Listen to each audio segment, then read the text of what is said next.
ደረጀ ጉዱን አዘለቀችበት። አቤጌል ልጁ የሰላም ልጅ የአባቱ ልጅ መሆኑን ተረጋገጠ። አቤጌል ጉድ ይዛ መታለች። ቤቱን አተራምሰዋለች። በዚህ ንግግሯም ዳጣና ናታን ተቆጥተዋት ናታም ጋር ተፋጠጡ።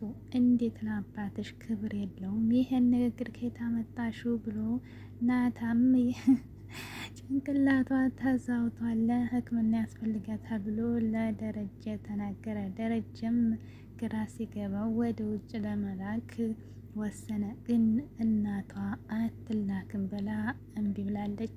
አሰላሙ አለይኩም ወራህመቱላሂ ወበረካቱ። ውድና የተከበራችሁ ቤተሰቦች እንዴት ናችሁ? ከኔ ጋር ሁሉ ሰላም አልሐምዱሊላህ። በያላችሁበት ሰላማችሁ ዝት ይበል። ከኔ ጋር ሁሉ ሰላም ነው። ሰብስክራይብ ላይክ ሼር እያደረጋችሁ ሰብስክራይብ አድርጉኝ፣ ቤተሰብ አድርጉኝ፣ አበረታቱኝ። ለምታረቱኝ አመሰግናለሁ። ውድ ቤተሰቦች እንግዲህ ዳጣ ድራማ እንደቀጠለ ነው፣ እየተፏፏመ ነው ማለት ነው።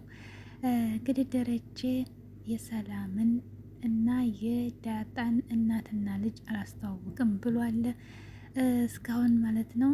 እንዲሁም ደግሞ የሰላም ልጅ አባት ማን እንደሆነ እስካሁን አልታወቀም። ሰላምም የውሸት ባል እየፈለገች እንግዲህ እያዘናጋች እዚህ ደርሳለች። ግን አቤጌል የያዘችውን የማትለቅ ማለት ነው።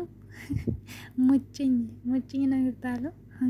ሙጭኝ ናት በእውነት አቤጌል። ግን እንግዲህ ዛሬ ዘረጋግፈዋል ነገሩን ማለት ነው። ለዳጣና ለናታን እንግዲህ የሰላም ልጅ አባቱ እንግዲህ ናታን ወይም አባቴ ደረጀ ነው ብላ ዘርግፈዋል ማለት ነው። በጣም የምታስቀች ነው በእውነት። ግን እንግዲህ ናታን በጣም ነበር የደነገጡት ማለት ነው። ዳጣና ናታን በጣም ነው የደነገጡት በእውነት። ጤነኛ አይደለሽም አንቺ ልጅ ብሎ እንግዲህ የጭንቅላቱ ሐኪም ቤት ያስፈልጋታል ብሎ ለደረጀ እየተናገረ ነበር ማለት ነው። በጣም ነበር የተናገረው። በጣም ነበር የደነገጡት ናታንና ዳጣን። ውሃና እንግዲህ ማርታ ከክላሳቸው ሆነው ማርታ ምንድነው የሚንጫጩት ብላ ስትመጣ እንግዲህ በጣም ነበር ናታን የተቆጣው። ይችል ጤነኛ አይደለችም ብሎ እያፈጠጠ ነበር ራሱ እና ተናዶ ነበር ወደዛ የሄደው ማለት ነው። ናታን እንደዚህ ሲቆጣ አይቼው አላውቅም። ምን አድርገሽ ነው ከሱ ጋር ደግሞ መጨቃጨቅ ጀመርሽ አይደል ብላ ትታት ገባች ማለት ነው።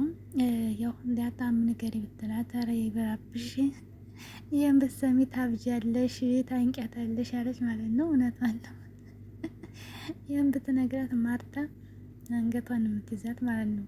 በቀደም ራሱ ለጠረጠረችው በጣም ነበርና እንግዲህ ደረጀ በጣም ጭንቀት እየመጣበት ነው። ምክንያቱም ይህ ነገር ከተሰማ ወዴት እየሄደ ነው። በጣም ከባድ ነው። ናታን ደግሞ እንግዲህ ከአቤጌል እወድሻለሁ ከሚላት ልጅ ጋር ደብድቦ ወጥመድ ያስገብተዋለች ማለት ነው። ሰላምን ደሞና ሰላም ደግሞ እንትና ዳጣ ደግሞ ሰላም ምን ሆና ነው ምናችሁ ነው ብላ ስትጠይቃት ኧረ አቤጌል የማታወራ የላትም ያወራችሁን ብትሰሚ በጣም ትደነግጫለች ነበረቻት። አውሬ ስትላት ደግሞ ብቻ እንዳይደነግጭ ብላ አለቻት ማለት ነው። ግን ነገረቻት። ናታ ወይም ደግሞ ደረጀ ነው የሰላም ልጅ አባት ብላ አለች ስትላት ሰላም ደግሞ አልደነገጠችም ማለት ነው። ምክንያቱም እሷ ስራ እስከዛሬ ስለምታውቅ አልደነገጠችም። ምክንያቱም በቀደም ደግሞ አቤጌል አውጣታን ነበር ብላት ነበር ማለት ነው። እና ለምን አልደነገጥሽም ብላ ዳጣ ደግሞ ስትላት ለምን ደነግጣለሁ በቀደም ሲነንጠርጥራኝ ነግራኝ ነበር እኮ ምን ያስደነግጣል? ብጠረጠርም አባቷን ግን ማመን ነበረባት አለቻት ማለት ነው። ነገር ግን አሁን ላይ እንግዲህ ምንድነው አማራጭ ወሰደው ደረጀ እንትናን አቤጌል እንግዲህ አቤጌል ወደ ውጭ ለመላክ ነበር የወሰነው። እናታም ራሱ እንደዛ አሪፍ ነው ከሆነ ካልሆነ ያው ትምህርቷ ያጎብዝና ግን እንደዚህ ያለ በጣም ኃይለኛ ናት ብሎ ነበር የወሰነው። ማርታ ግን እናቷ ሲያማከራት ደረጃ አይሆንም፣ አንድ ልጅን ከዓይኔ አጠገብ ማራቅ አልችልም፣ እንዴት የጓደኛህን ልጅ ለጓደኛ ልጅን ተነስታ ቤት ተዋጣለህ ብላ አንተናለች ማለት ነው።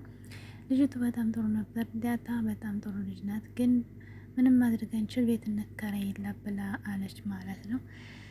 እስቲ እንግዲህ እናየዋለን። ግን ሁለተኛ ታውን በኋላ አልስተካከልም ካለች እንደመለካት ወቂ ብሎ ደመደሙ ማለት ነው። እንዲሁም ደግሞ ናታን የተጣላው ልጅ ከቤት መጥቶ ሊደበደበው መጥቷል። አትወደኝም እያለች እንግዲህ አሁንም ይዛለች። ናታንና ዳጣንም እኔ በህይወት እያለሁ እናንተ ምንም ነገር አታደርጉም ብላ ፎክራባቸዋለች ማለት ነው። አቢገል እንግዲህ በወፍራሙ በትልቁ አጀንዳ መታለች ማለት ነው። ግን ይሄን አባቷ ቢሰማ እንኳን ታረግ ሀገር አይደለም የሚያረጋትን እንግዲህ በቀደም እንደዛ አደረጋት። አሁን ደግሞ ወይኔ አቢገል ግን አንዴ ታናደያለች እኮ ትሰራዋለች። በሆነ ጎበዝ ናት።